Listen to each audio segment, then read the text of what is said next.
joined right now by one parent, Lizette Rosenblatt, a mother whose daughter was, thankfully, able to escape from the school unharmed. Lizette, first of all... Today, something we're about to experience.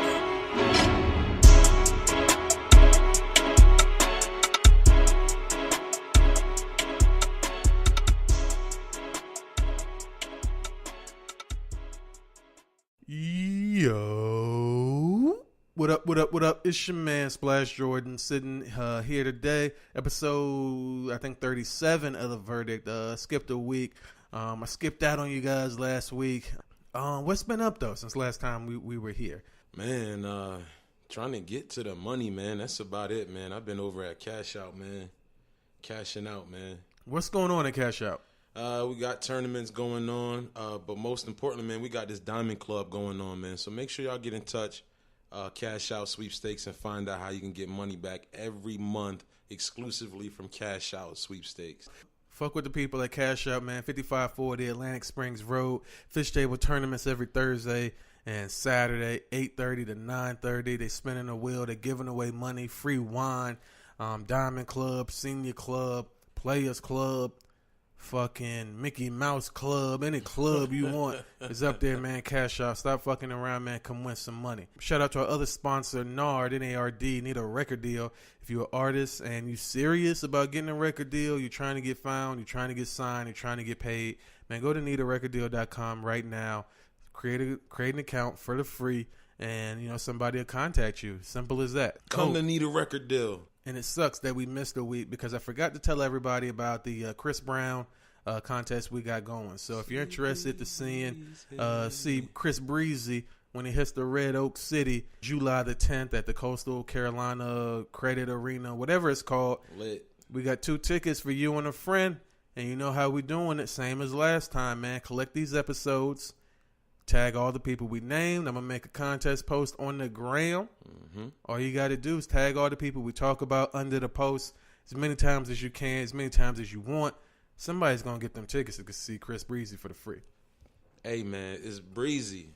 It's Breezy. And he got, because he's not coming by himself. He's coming with her. You know he's not coming by himself. Who heard just killed it from what I heard at the BET Awards. Killed it. So soulful. It's a vibe. So he's coming with her, and he's coming with Black. Ooh. So that's, you know what I'm saying, that's not a bad little lineup. And there's one other person I always forget, but those are the main acts. But yeah, so it's going to be a nice little time, man. So get them tickets, man.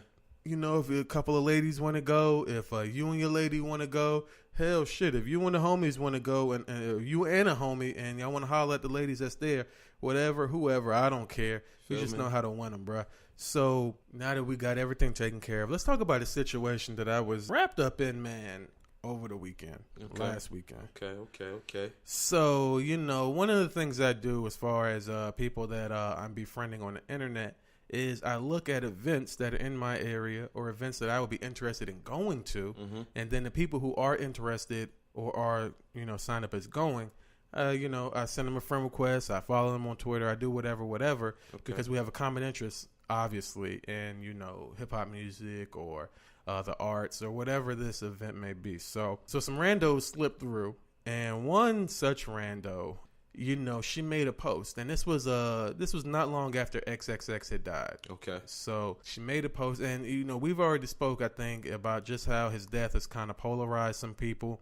Some people feel like, you know, he was an abuser, and they don't want to feel sorry for him, and some people feel like, you know, I've even seen people who say that he was this generation's Tupac, and even people who say that he was better than Tupac. Yeah. I'm like, whatever, man. I'm not gonna go that far. I mean, the dude just put out his second album with fucking 6 songs on it, so I'm not gonna say, you know, who he was better than, especially when fucking Pac still got music coming out. Nigga dead, still releasing music, and some of it's still good. So, but whatever there, man. So, you know, a woman put up a post, and this is something that's starting to get under my nerves. A lot of people think I'm a troll. A lot of people think I'm trolling. Okay. When I'm saying the things that I feel, people think I'm trolling. And, you know, I do a lot more research than the average person, so I may have a different opinion than what's popular for a black man to have. I don't blame the white man for all of my problems. Right, okay. You know what I'm saying? That seems to rub people the wrong way. Like, I like I'm making excuses for them, or, I feel some other type of way, when I'm really just saying like, hey, I'm in control of, where my life is headed, thankfully, fortunately, and I have some more to come of control over the decisions I make.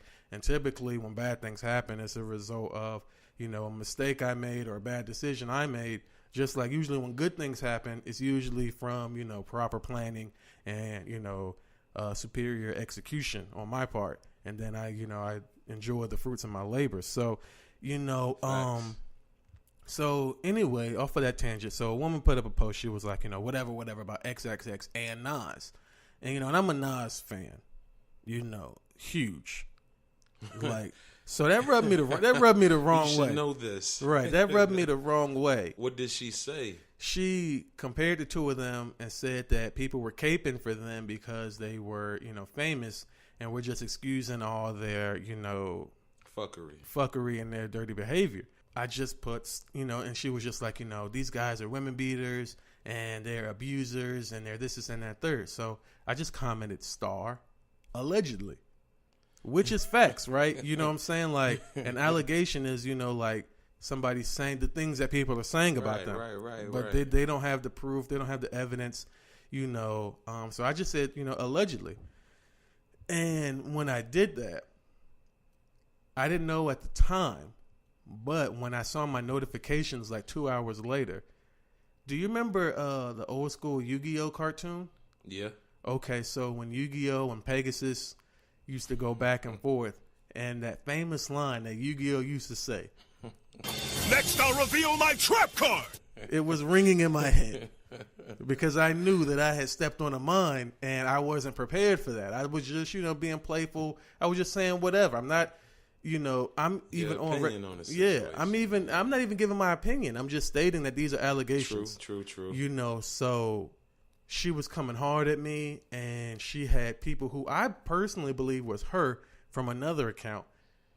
But they were, they were coming hard at me too, and they were all in my mentions or whatever. And so I'm trying to at a certain point, I'm just stating my opinion. I'm like, look, I believe that XXX did the things that, this woman accused him of. But there's also these, certain circumstances that make the whole situation unfortunate.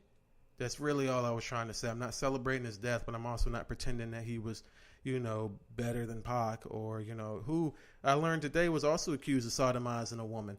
We don't ever talk about that. I thought that was a little bit strange, for me to see all the things Pac had gone to jail for was like, damn, how is this nigga not behind bars? Like, he shot a fucking police officer. Yeah, man, early in the game. Right. But the police officer was drunk. I'm like, nigga, what? Just some wild ass shit. Wild right? ass shit. So. And he got paid off of that shit, right? Right. So. Yeah. It so they were just, killing me. And, I was fine with being killed. But, because I told you I like debate. But when people start with the name calling and the insults, it started to bug me. I was like, okay, and I don't want you to have the satisfaction. I'm not going to block you because that would make me weak. I don't block people, for having an opinion. I welcome, discourse and dialogue. So I did, return to state my point a couple more times. Mm-hmm. And then, here comes, the support group. And, it was just like, I'm misogynistic and this is that and the third, even though I stated facts. So to make a long story less long, it took me a little minute, but I was able to, what I consider, defeat a troll. It felt a lot like, a major accomplishment because this person was actually trolling me. I felt like when I was just really stating my opinion, and when I backed it up with facts and how I felt, then they eventually did block me, and I wasn't able to, see their posts anymore, which was fine. But it was just felt I had a small sense of accomplishment because I was like, yeah, like, what it is, bitch. Like, don't come over here talking that shit. You know what I'm saying? Like, because eventually what I had to do was turn the tables on to her. You can't handle the truth. Exactly. So that had me burning up all, like for days. I was like uncomfortable because I was just like, man, like, I'm so fucking tired of people, thinking I'm trolling and I'm just really saying how I feel. It's like, I'm sorry if your feelings are hurt, but I'm really not sorry, but whatever. So that was just something I wanted to touch on briefly, man, before you've been What was my man? My man came at you too about was it the KRS-One shit, right? Oh yeah. Pete Rosenberg, man. Yeah, he didn't like whatever, man. Fuck Pete, man. Fuck Peter Rosenberg. Fuck Pete. I'm somebody who respected him. I still respect Pete, actually, but it's still fuck Pete. Like, I mean, he came for me, so it's fuck you, but I do still have a lot of respect for him, and I personally think he's made tons of contributions. I wouldn't call him a culture vulture, but I would to, I thought you did, though. I did.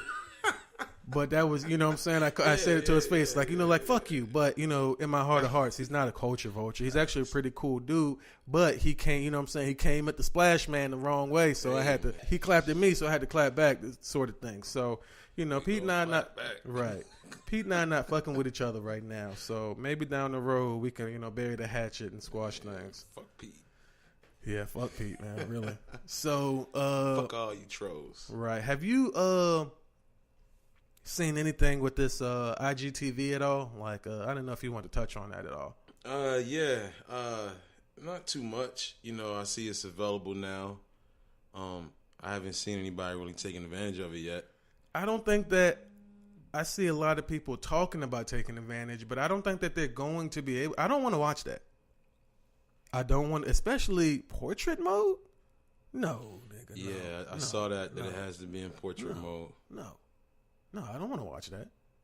I'm not like that. Like, I mean, I just don't. Like, I mean, so I plan to have some content up there, but I don't know who the fuck's going to watch it and I really don't care because it's like, I mean, I just don't think it's going to be that successful. I'm sure the younger generation or people who are, when they join the internet, that's what they're first being accustomed to. They might like it, but yeah, whatever. So, that's it on that, man. But so the meat and potatoes of what I wanted to talk about was this fucking, well, for one, shout out to Rhiannon Fion. Rhiannon Fion.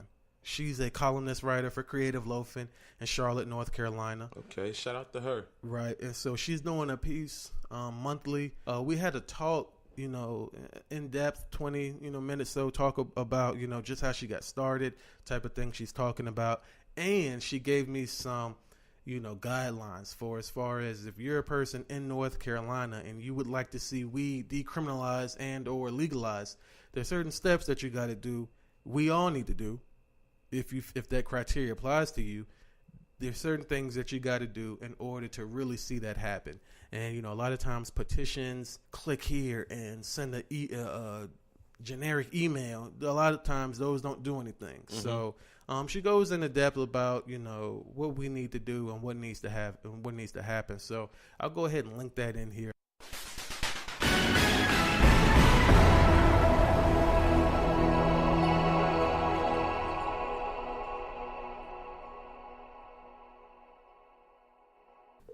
Hey, Rhiannon. First, tell me, or if you would, introduce yourself to my audience. They may be largely unfamiliar. Can you tell me a little bit about your audience? Well, my audience is probably an older male who smokes pot, plays video games, and probably doesn't like their job. So I've probably dated them. Possibly. Well, okay. So my introduction. It's always weird to talk about yourself like this. Let's see. Well, I'm an independent journalist. For a long time, I was really focused on the coal ash situation. Worked on a film and a long-term project around that. And I'm just coming back from a year-long hiatus, and I was tapped to be the columnist for Yes Weekly and Creative Loafing, and it debuted today. It's called Carolina Cannabis Now. So I am going to try very hard to cover the cannabis issue from as many angles as possible and to hold our elected leaders accountable. But I'm also really aware that I'm a middle-aged white woman in suburbia and that I have a lot to learn. So I'm trying to get people to give me feedback. I really want to hear from folks about what matters most to them. Okay, cool. That's a, noble ambition to say the least. So When I read your article, it stated that you were living in Seattle for a time. Are you from Seattle? No, actually, I'm from a military family, so it's kind of it's one of those kind of stories. But I had been living in Charlotte and working in Charlotte, but the coal ash work took me all around the country, and my film editor was in Seattle. So I lived in Seattle for a year, and it just happened to be when I was there that recreational pot became available. Now, for those of us who dream about that sort of thing, like at night, what is that? I do now. Right, yeah. You know how we feel here. So, what is that like when you can just stroll on down to the store and get something good without having to deal with some shady guy? On that day, that very first day, it was really exciting, but it wasn't like, it wasn't like a new Apple product type of situation. Like, the place that I went to was near a community college, and it was like a business in the back of a used car lot. It was all clean and pretty and, nice and everything, but there's only maybe 20 of us in line. It was a really big deal for those of us who were in line. But, it wasn't an earth-shattering event for anybody else, Wow. So that day was kind of exciting and kind of like a, nerdy way. But over time, it just became another errand. Like, over there, you don't have to go to a liquor store. You can buy liquor at Walmart or the grocery store or whatever. So the comparison for here would be legalized recreational pot for me became just another errand, just like I would stop at the liquor store to pick up some drink. Yeah, exactly. Okay.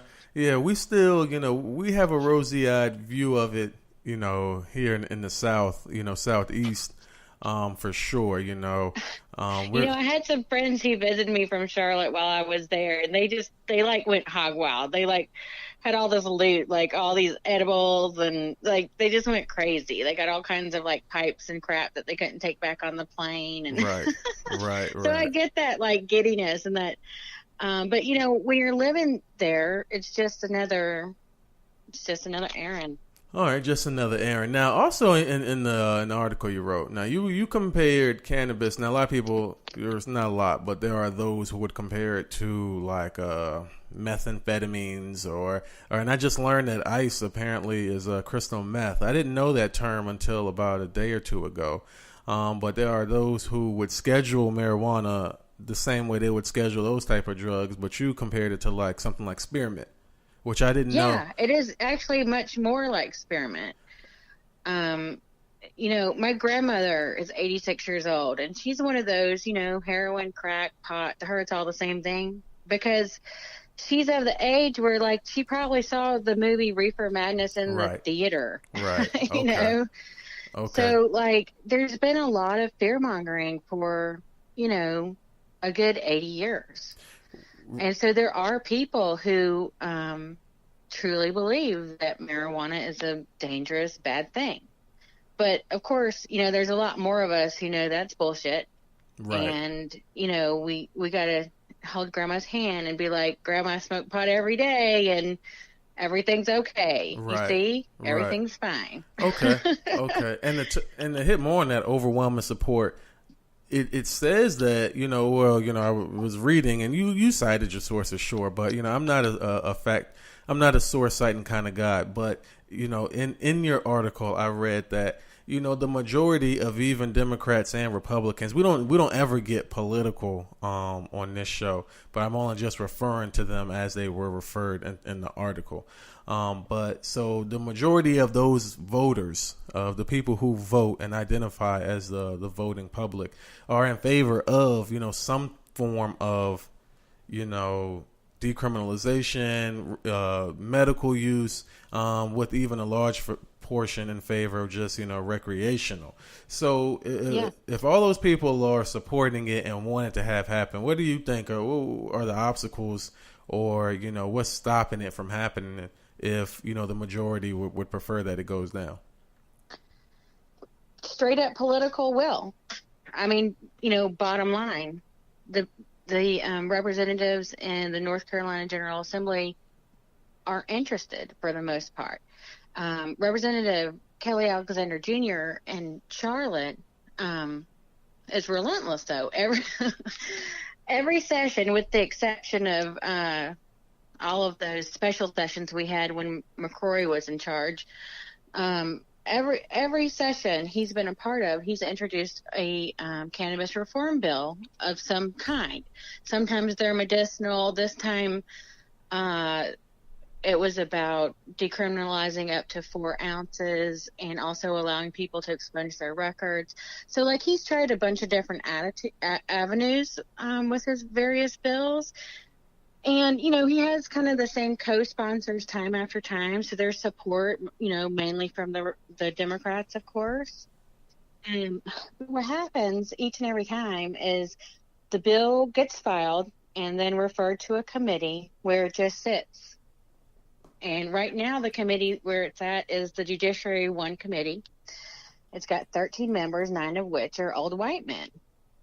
And, I mean, the way to get that, you know, the way to get a bill to move at that point is to call the head old white man and just bug the shit out of him until he'll, you know, get a hearing going. And then at that point in time, people can come in and testify. So one way to move the needle on that would be to, you know, contact the chair's office and say, I would like to testify. I need to testify because X, Y, Z. And just, you know, just be as relentless as Representative Alexander is, frankly. I mean, that's honestly, that's how it works. And not only do you have to call, you know, the head of these committees, but you have to call your representatives from wherever you are in the state. You have to find out who your representative is, and it's real easy to do. They have a page on their website, the North Carolina General Assembly's website, where you can type in your address and find out who your representatives are, and it'll take you to their individual pages that'll give you their email address and phone number. So, I mean, that's why this right here, what I'm talking about right now, is exactly why I wanted the title of this column to be "It's Time to Come Out of the Pot Closet." Because it is. It's time to speak up. We can no longer worry about what our 86-year-old grandmothers think about pot. They're wrong. Right. You know? Right. They're just wrong about it. So it's time to, you know, to speak up and to let our representatives know what we want. And like I say in the column, if they're misinformed like my grandmother is, well, then provide them with evidence. And I would suggest doing it in a respectful way. I know we're in a there's so many different ways to describe our current political climate, but we're in a troublesome climate. We are. I would just say that, you know, to lead with respect. Right. And hope that respect is offered in return. And, you know, speak up. I've talked to congressmen at the national and state level, you know, representatives at the state level, and their assistants too, and they say it really does matter. And it kind of goes in this order, and not to, you know, belittle the organizations and people who put out petitions, but petitions and form email letters, you know, they kind of dismiss that kind of stuff. If you really want to make an impact, send a personalized email, send a handwritten letter, make a phone call, go to their office when they're in session. That is your right to do. It's your right to go to their office when they're at home too, you know. So just keep in mind that there are representatives. It is 100% our right to speak up. And until we do, they're just not going to take cannabis reform seriously. Okay, so that's what they're waiting for, is for the people who probably are the ones who would like cannabis to be legalized, decriminalized to a point, whatever your concerns are, petitions and, you know, whatever. Are you familiar with NORML in Charlotte, like the Charlotte branch at all? Oh, yeah. Yeah, absolutely. In fact, I've been talking to Corey Hedgepeth, I think it's how you say his name, the executive director there. He's a great person to talk to, and really informed on this issue. So I would recommend speaking to him.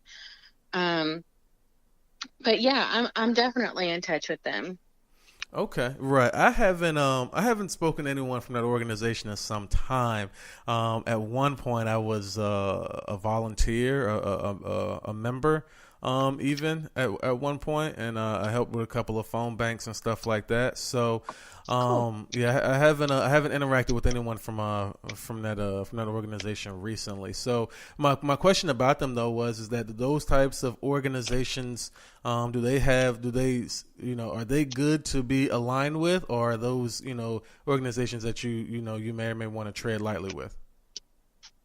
Oh no, I mean, I would say established organizations like that are definitely good to be aligned with. I mean, oftentimes they've already kind of built relationships with elected officials, whether it's at the city or state level. And, I know the Normal group down here actually had Representative Alexander as a speaker here recently. So, I mean, yeah, I would say it's good to align yourself with groups like that for sure. Okay. I mean, our voices are always louder when we're together.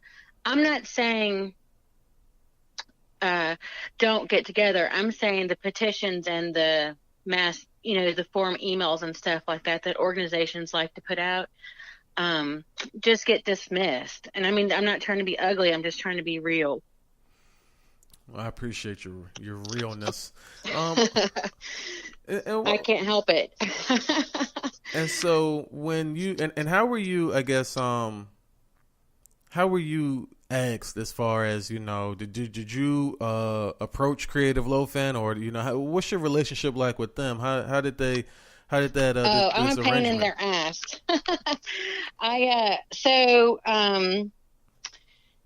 I am a late bloomer, I guess you could say. I graduated from college at 32 in 2009, and I interned with Creative Loafing. So I've been a pain in their ass for a long time. I've always been an independent journalist, and I've freelanced with them.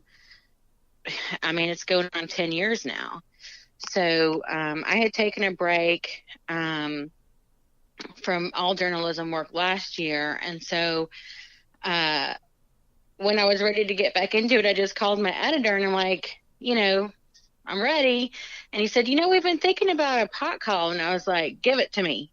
So that's kind of how it happened. Okay. So you kind of strong-armed your way into the situation. Well, no, I won't say that I strong-armed my way into it, but as soon as they said it, I was like, that's mine. Okay. And so how often is this running, or, what's the duration like on this? So right now we're set to do once a month. I was just in talk with the publisher, and Charles Womack is the publisher. He owns Yes Weekly and Creative Loafing, and the column was actually his idea, so he deserves some credit there. But so we were talking today. The column is right now slated to go once a month, but we're getting a lot of feedback and just a lot of interest and people sending us their stories and that kind of thing. I mean, it's really, honestly, it's kind of overwhelming. Just this morning, for example, a man sent me a story about his wife who is addicted to pills, opium-derived pills, and she's using marijuana to help her de-escalate her addiction. And it's working for her, and it's, working for their family.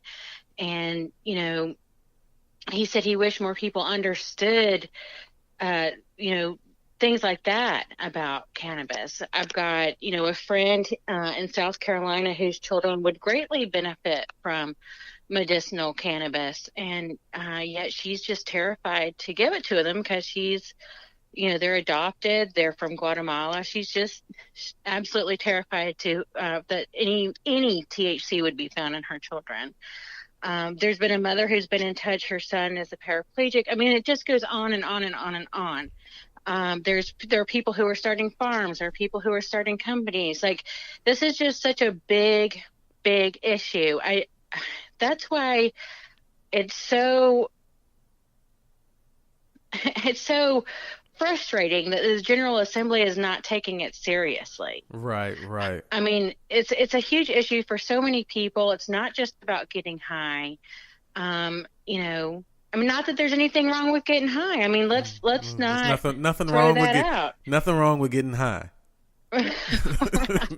I mean, there's not. I mean, I would say, in fact, that there is something wrong with getting shit-faced drunk and making a fool out of yourself or causing an accident or death or whatever. Right. People who are high on marijuana or cannabis, I'm trying to learn to say cannabis, not marijuana. I've learned that there are racial undertones with marijuana, so I'm going to get into that in the column too. But my point is that, people who are high on cannabis are not doing the dumb shit stuff that people who are high on alcohol and a number of other drugs are doing. Right. And we all know this.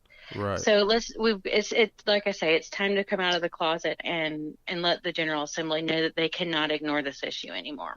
Right. Which and you touched on something I also thought was troubling, that it seems we're turning a blind eye to this opioid addiction, and there's kids being prescribed Xanax and Percocet, and and that stuff doesn't seem to be going away at all. However, a plant just seems to be, unheard of, to the point, and we have, cigarettes, and we have alcohol, and we have all these things that, are toxic and harmful. But, if we choose to, indulge, and sometimes, the medicine that we're taking is making us feel some type of way. If we choose to indulge in more herbal supplements, then, you're painted as a criminal. And you may incur a criminal record even that can hold you back from getting a job, getting credit, getting a loan, this, that, and the third, and so forth and so on. So I think it's good what you're doing as far as shedding realistic, because I know a lot of people read creative loafing. It's just a staple in Charlotte. So if we activate a large base like that, hopefully something very similar can happen here in Raleigh, and we can have these major markets kind of on board as far as, okay, this is what you need to do, this is who you need to talk to, and this is how you need to act, and this is some of the things you could say. Then we may see some. Now, realistically, if you had to guess, when do you think that North Carolina would legalize at least medical marijuana? Oh, well, I mean, I guess you could argue that they kind of have to some degree, because we have CBD. I know, right? I know, but we're on the path, is all I'm saying. Okay. Because there does seem to be a path. We now have 30 states that have legalized cannabis in some form, and the trajectory does seem to begin with CBD oil, decriminalization in some form, medicinal marijuana. Those things may not be in that exact order, but it's all of those things first before we get to recreational. So now, I mean, our General Assembly, you just never know with them. I mean, you just never know what's going to happen with them. So they could throw all that out and go straight for yep, here we go. Let's just do it. And right. We're the Canada of the South or whatever. But generally there is a progression. And this is, not uncommon with a lot of big issues. You have to kind of get your foot in the door with one piece of legislation, and then you build on it and you build on it and you build on it. And so I think, in talking to people who really want to see cannabis reform, I would strongly encourage them to pace themselves, because I think that this is going to be a several year, of course, situation. Several years. Right. And we don't need everybody burning out. We need people galvanized and, happy to work on something that's going to make a real positive difference, across the spectrum in our state. And, I always think of the money that can be made and, reallocated into all the, fanciful things that, North Carolina wants to have happen. You're missing a huge cash opportunity. Everybody else is laughing straight to the bank because, people want their cannabis for whatever reasons that they want it for. So, if it's legal and they can go get it and they're willing to pay the tax just so that they can, have that peace of mind, then, that number can, whatever amount of money you might think it is probably like, quadruple that once, the people in North Carolina start, spending their money at the dispensary. I was just reading that the tax in Seattle is up to 37%. I think when I was out there in 2014-15, it was 25%. I have heard exactly 0 complaints about that. Right. No one cares about in fact, this is actually something my publisher has said to me several times. People keep saying, just let us pay the tax. We want to pay the tax. Use the tax for good things. Right. We'll happily pay the tax to not feel like, to not feel that paranoia that comes with, like, having pot in your car in between, picking it up and bringing it home. And I mean, going back to living in Seattle, that's one of the great things about it. It did just become an errand. It was like having your groceries in the car. You didn't have to worry about, like, if I'm going to get stopped or if somebody smells pot on me, or none of that. All of that worry and paranoia and stress was gone. And it was a huge relief. It really was. I believe it. It was just a huge, huge relief. And then it just became part of everyday life. And it just wasn't a big deal. You know what I mean? It's like they ripped the Band-Aid off and it wasn't a big deal. Of course, every once in a while you'd see some jackass driving down I-5 smoking a pipe, and it's like, oh, you're going to ruin it for all of us. But for the most part, it was just not a big deal. And eventually it will not be a big deal here either. We just have to get over this hump of, we have a General Assembly that just does not care what we think, is what it boils down to. And so we have to get over this hump as the people of North Carolina. Or is it possible that the members of the General Assembly could be replaced with people who do care? I would recommend that. Okay. I'm not going to, take a position on any candidate. However, I will be grading the candidates. Okay. I have begun a spreadsheet. I'm going to be keeping track of various candidates' positions over time. I don't think it'll be ready in time for the 2018 election. In fact, I'll just go ahead and say it's not going to be ready. Mm-hmm. But by 2012, I'll be able to grade every single candidate and representative and senator associated with the North Carolina General Assembly. And it's going to be based on their own positions on marijuana. And that is to include, decriminalization, medicinal, recreational, being able to grow plants. And I think I have a couple more things on my list. I'm honing the questions now. So it'll be the same questions for everybody. And I'll be able to assign them a grade. So voters will know when it comes time to vote if their representatives are listening to them on this one or not. Okay. Well, man, that's a lot to think on. And so you've kind of, I appreciate you, speaking with me and kind of, answering some of the questions that we had.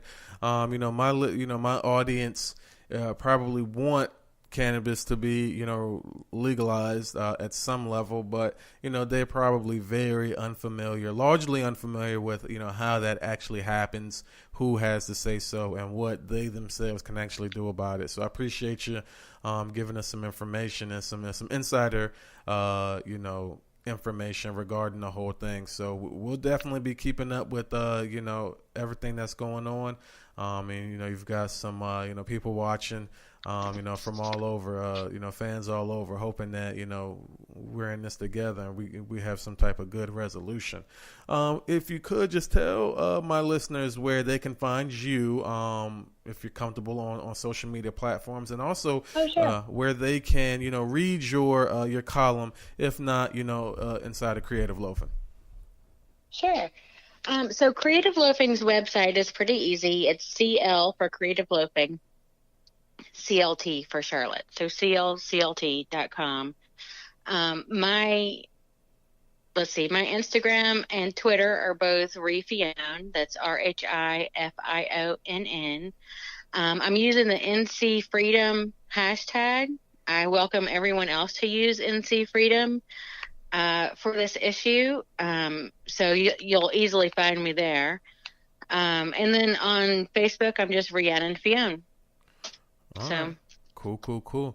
Okay. Well, I appreciate you talking with me, and sure. Yeah, thanks for inviting me. Absolutely. So we'll be watching, we'll be reading, and I do hope you enjoy the rest of your night.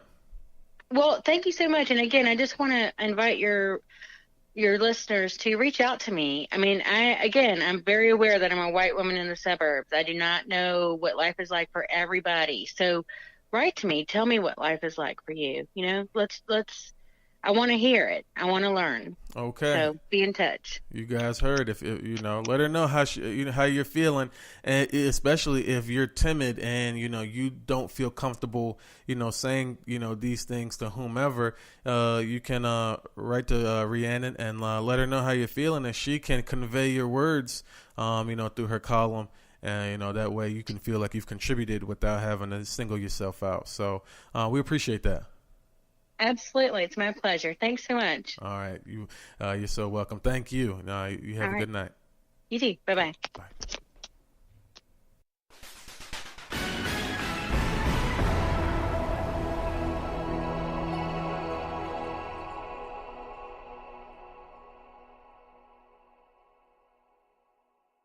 But what another thing I really wanted to talk about was this is Childish Gambino, Donald Glover. Have you seen that, he's been in the headlines recently. Have you seen that some people are claiming that This Is America is a plagiarized song? I saw something about that. Just that they had a picture of the kid, what he said that he stole the song from. Did you hear it? I have heard it. What'd you think? I think that one of these people, I can't say who, but one of these people heard the other person's song and it inspired them to make their song.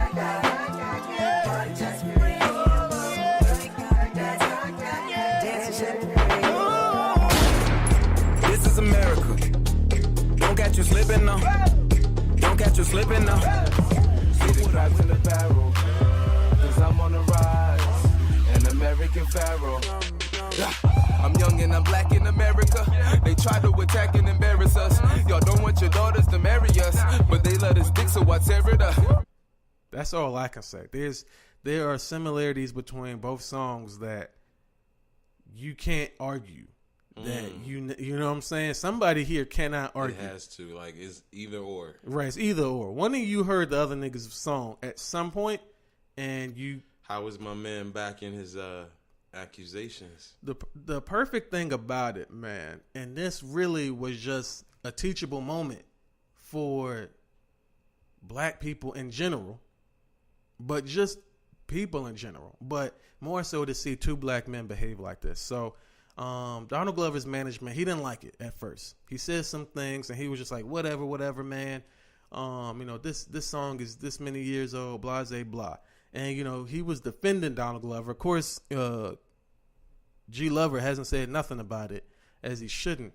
But once the dude found out, his name is Jace Hatley. Jace, I don't know, man. Jace somebody, American Pharaoh. So once he caught wind that people were saying that Donald Glover plagiarized his song, he urged his fans to support both songs, and he urged his fans to not attack Donald Glover under any circumstances.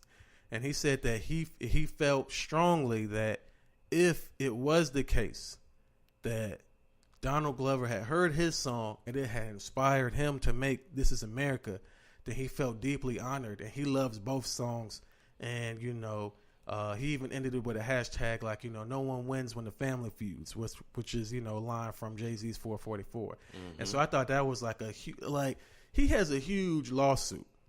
If he wanted to, he could definitely, pursue a lawsuit, I think, and win a bunch of money. This Is America is like the number one song in the country right now. Facts. Over 300 million views on YouTube. over how many 100 million views other places. So he could, but instead he chose to like be like, hey, listen, you know, I like the song, and you know, if that's the case, then you know, dope, cool, whatever. But do not, you know, attack him. Do not, you know, I'm cool with it. I like this song. Play both songs, whatever the case may be. So I would hope to see the two of them link on something in the future. That would be dope. Just because, you know, he definitely did not have to behave that way. There's a ton of other ways he could have behaved, but he chose to take the moral high ground, and he looks good because of it. I think he got a lot of respect, and a lot of people were saying, like, you know, hey, I like his song is a lot more rapidy rap than This Is America, which if you're more of like a hip hop head, you know, you might appreciate that a little bit more because, you know, Donald Glover is making a statement, but you know, he's using as few words as possible to make said statement. Whereas Bruh's kind of, you know, he's trying to, you know, use some wordplay, and it's a cool song, you know, I like it. But I thought that was interesting. You know, I thought that fell well within our lane of shit that we talk about. So yeah, that's dope, man. So at the sake, you know, no, I should say. What I'd like to do, since I'm probably going to include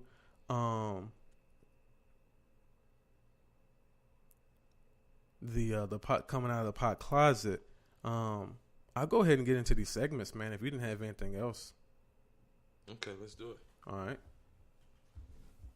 I'm going to take a live intermission, so don't say anything important. Like fuck Pete. Yeah, fuck Pete.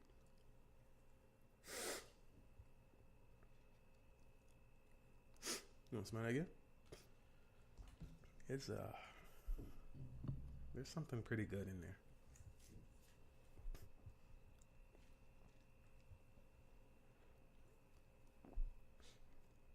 I'm gonna let you do your thing before I go continue. Perfect. All right, so you good. All right, so all right, so bet. So let's start off with the victim of the week. And so lately, you know, I kind of got lazy with the victim of the week, but no, this time, you know, I got right back to the heart of what victim of the week is. And that's a person who finds himself in the center of an unfortunate situation. And it's questionable if he's a victim or not. That's really what victim of the week is. I like how I just defined that. I never I'm had. about to say, man, that very well Right, put. right. So victim of the week this week, man, Antoine Rose Jr. You know who Antoine Rose Jr. is? Hell no. He's a 17-year-old, and he was shot in the back while fleeing from a police officer. This was in Pittsburgh. Okay, yeah, I heard about him. Okay, so the cop has been formally charged with criminal homicide in the case. So naturally, you know, there's been protests, there's been people in the streets, there's been uproar from the community who felt that the shooting was, you know, unjustified. He was running away and he was shot in the back. However, you know, the cases surrounding just a stop in general, there was a drive-by shooting minutes before, and the vehicle that Antoine was riding in matched the description. So it was pulled over, and as the officer, who had only been sworn in hours earlier, so this is official. This is basically like, I guess, his first day in this particular jurisdiction. Says that he had worked for other police stations before. Okay. So as he's arresting the driver of the vehicle, now it's still unclear to me if this vehicle is the one that was involved in a drive-by shooting or not. However, it seems that way. But anyway, so he's arresting the driver and the two passengers. There are two passengers in the car. They open the door and they run. One of them got away momentarily. He was caught and arrested and charged with having some involvement with the actual drive-by shooting. Oh, wow.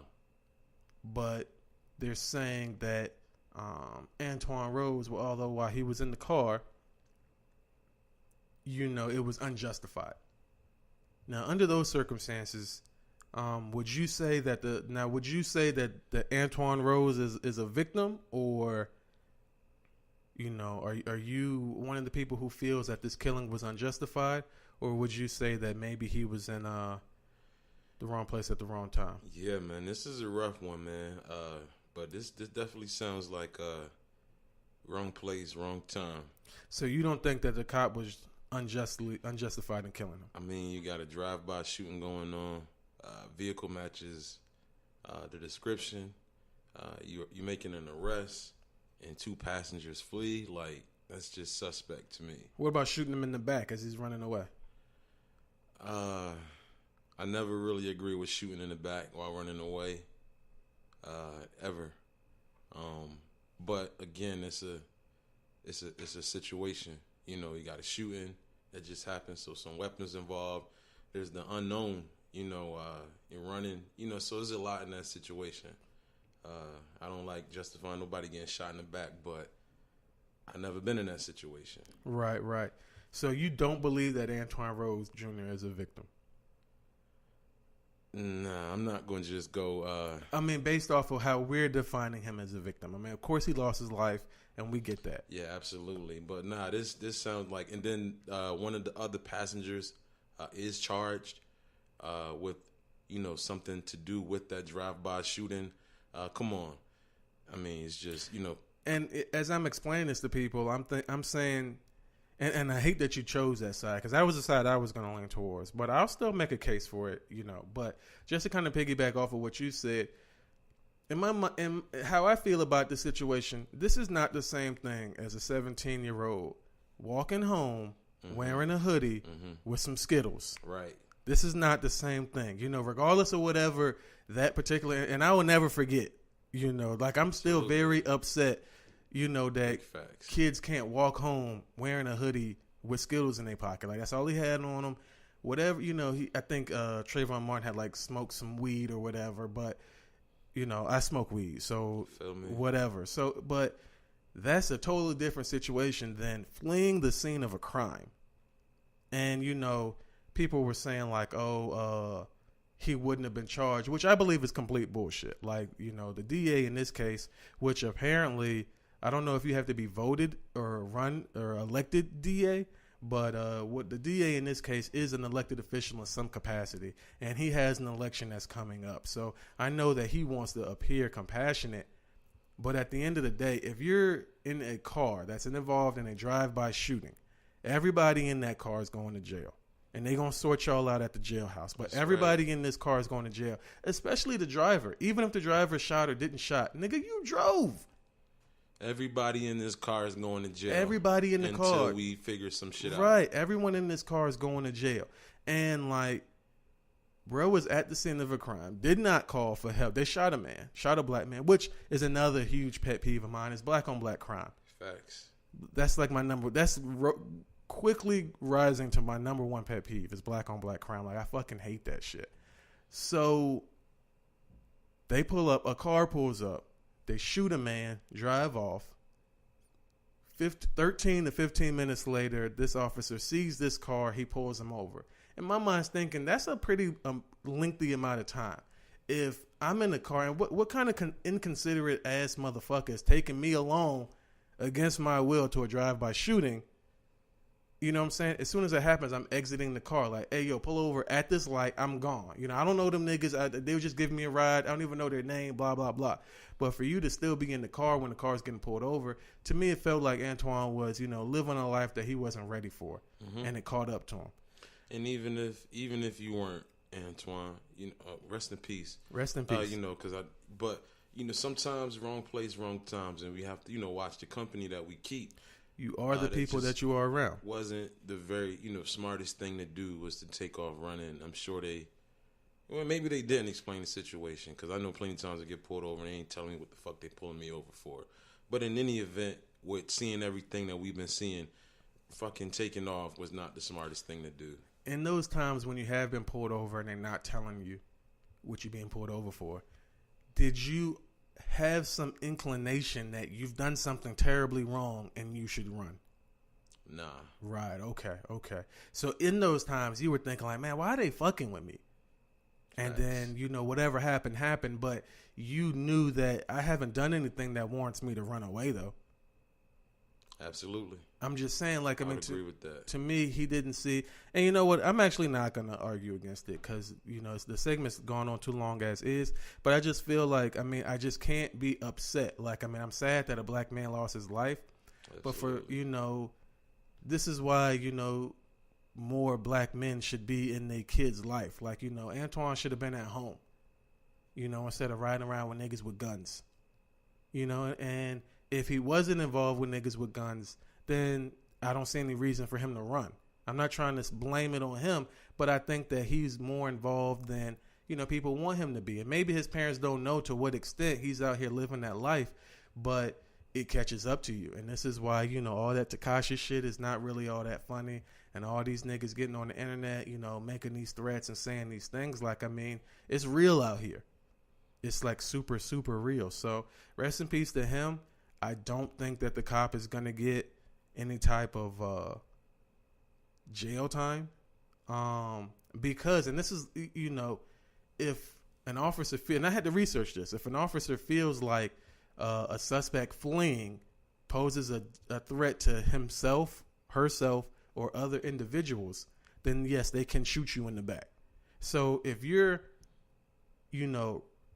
ran a red light, you know what I'm saying, and the cop goes to pull you over and you run, it's highly unlikely, hopefully they don't shoot you. But if they do, they're gonna, you gotta fight. But if you're involved in a deadly shooting, a man was just shot from a vehicle that looks just like yours. I mean, you've got this unknown factor. And, it's still fuck the police. I hate the police. But in this situation, it's like you can't put yourself in a position to make it easy for him because then you got no help. So, I'm not riding with Antoine, man. Not this week. So, I'm not excusing his behavior just like I'm not excusing XXX, even though they're dead.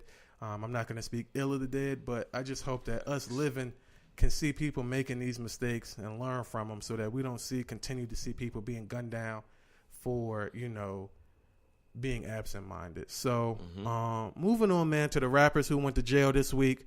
He didn't go to jail this week. He actually went to jail last week, but Jim Jones, man, he went to jail. Apparently he got pulled over. The car smelled like marijuana in the car. And he was going, or vehicle, whatever they ran, bus, car, SUV, whatever. Smelled like marijuana. There was a book bag in the vehicle. It had some guns. It had a couple $100 in cash. There were some pills and there was some marijuana in there. Some cannabis. I've been told that marijuana has certain racial undertones and that, we should start calling, referring to it as cannabis, which is a more medical, neutral term. So anyway, so there was some cannabis in the vehicle. He goes to jail. He posted bail, and I mean, he's awaiting, whatever. They'll probably, who the fuck knows, man? I don't know. So,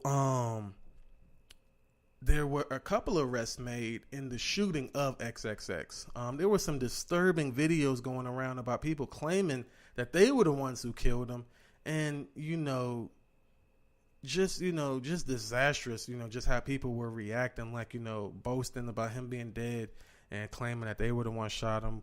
The police actually made several arrests, 2 arrests, I believe, in, the shooting. And they claimed that people were following him and knew who he was, and their intent was to rob him all along. He put up a brief struggle, and he was shot multiple times. So rest in peace to him. Hopefully his mom can bury him in peace before, everybody gives their, judgments about who he is as a person. Obviously that's too late now, but, hopefully she can, bring some closure to the situation. And, if you're a fan of his, you can continue being a fan. And if you don't like him or who he was, all you really have to do is to, not support it. Don't support people you don't like, but you don't have to tear them down and, make them feel, whatever. So, Riri went to jail, actually. Like, good girl gone bad, Riri? Actually, no. I just made that up. But a person did go to jail, and I forget her name, And when she was pulled over, she was disorderly conduct, I believe, outside of a Rite Aid or trespassing, one of the two. And so when she was being arrested, she gave her name as Rihanna something Fenty, whatever Rihanna's middle name is. So she gave her name and she gave, all the information, even though the police know, like, this isn't Rihanna. But she was off, with the birthday. Rihanna was born in 88, and the woman said that she was born in 86. So the police were like, okay, on top of that, we're going to add resisting arrest or, lying to a police officer, which is a sticky charge, to have to deal with. So I just thought that was interesting because... Was she bad? How'd she look? I couldn't see a picture of her. She was thin, and she looked like she was probably from another country, but she had long hair and it covered her face. Oh, wow. From the pictures that I saw. Okay. So I'm guessing that she probably thought she could get away with it, so she must look some type of, Caribbean or something. You know what I mean? I was drunk as fuck. Right. So, that was it for everybody who went, the rappers who went to jail. I could, apparently a bunch of other musicians and more NFL players went to jail. Like, if the segment was on NFL players, man, the segment itself would be an hour for sure. Hold on. Computer fell asleep. All right, so moving on, man. This is how we're gonna do it. So, 2 truths and a con. And even though you were supposed to come up with the 2 truths and a con this week, did you do it? Nah, you forgot. It's all good. I didn't do it until this afternoon, so it's whatever, man. Right. So. In this one, I imagine it's going to be pretty difficult for you. So, I'm going to start it now. So, feast back. And where do we at? 3-2? Or am I at 4-2? Yeah, it's like 4-2. 4-2? All right. Okay. So, situation number 1, man. 25-year-old Rosalie. She was arrested after having a 4-month relationship with a 16-year-old. She's a teacher, by the way. 25-year-old Rosalie arrested for a 4-month relationship with a 16-year-old.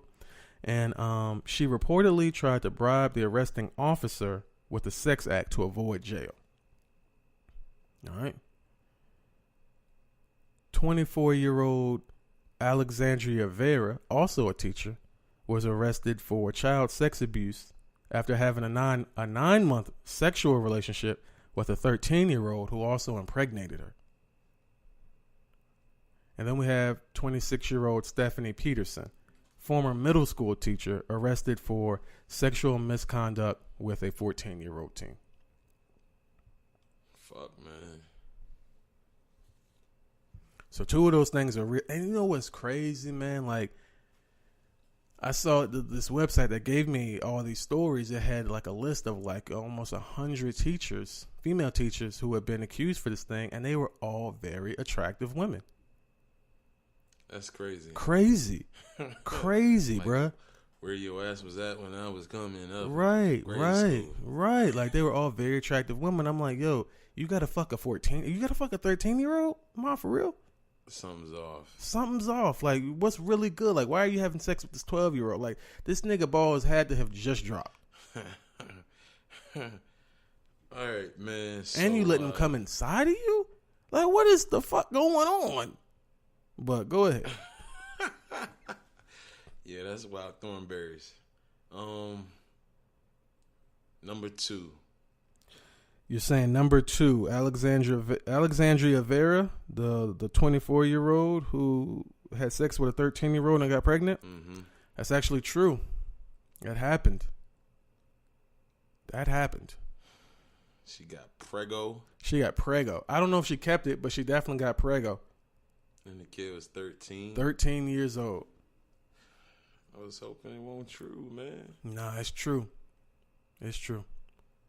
You want to guess again, or you just want to put you out your misery? Well, yeah, just put me out of my misery, man. All right, so the fake one was 25-year-old Rosalie, who also tried to bribe the cop with the sex act. Yeah, I threw that one on there for extra spice. But yeah, so that was the fake one. That was the fake one, man. So, thanks for playing, man. Come again, next, you know what I'm saying? Like, you know, I'll be prepared next week, but if you want to go ahead and try to stump me, you know, go ahead. I'm welcoming all challenges, man. It's 5-2 right now. That's 5-2, man. It's real ugly, man. It's real ugly for you. So before we get out of here, though, man, don't forget the Chris Brown Heartbreak on a Full Moon, Half Moon tour hitting the Oak City July the 10th, 2018. I got tickets for you and a friend to go check him out at the Carolina Coastal Credit Arena. It's going to be a lit-ass show coming up after Chris Breezy. He's also going to be there with Black and Her. Coming up after Chris Breezy, you know, we got tickets to see Wiz Khalifa, Ray Sherman, and there's some tickets down the line to see Kali Uchis too. Also, don't forget about Ty Dolla $ign and Lil Uzi Vert. Plus, 2 very special guests are going to check out the fucking Dreamville Fest, courtesy of me. Oh, man. So there was a Realville Fest, right? We'll talk about it. In fact, you know, the person who put it together, we exchanged information. So that's somebody who may come through here. Looked like, you know, it was a pretty dope time. It was inside, which was, you know, unique. But it was the first of its kind, and so I'm anticipating it for it to grow into, you know, something larger and bigger. But I'll have to tell you about it. I also spoke to the guy from Durag Fest too briefly, so I have to tell you about that as well. But other than that, man, yeah, fucking with Cash Out. Come check them out every Thursday, Friday. Fish table tournaments, 8:30 to 9:30. You can win up to $3,000 in 8 minutes. They got the wheel, they got the free wine, they got all this shit. They got the Diamond Club, the Seniors Club. And if you're serious about a record deal, then sign up with NARD, man. NARD, needarecorddeal.com. Word has it, there's a, you know, cool little animated video they got up there. Tells you all about it, what you got to do and how the process works. Go out there and check that shit out, man. So, Rick, man, where can they fuck with you on the social media shit? Hit me up, man, at LitDVD on Instagram. And if you need a little motivation, get your day going, follow me at Kinglish of the Day. Bet, man. So you can also fuck with me, Twitter and Instagram at House of Splash. You can also listen to all the episodes of The Verdict, thehouseofsplash.com. You can also play my other shows that are posted there as well. Other than that, we out of here. Peace.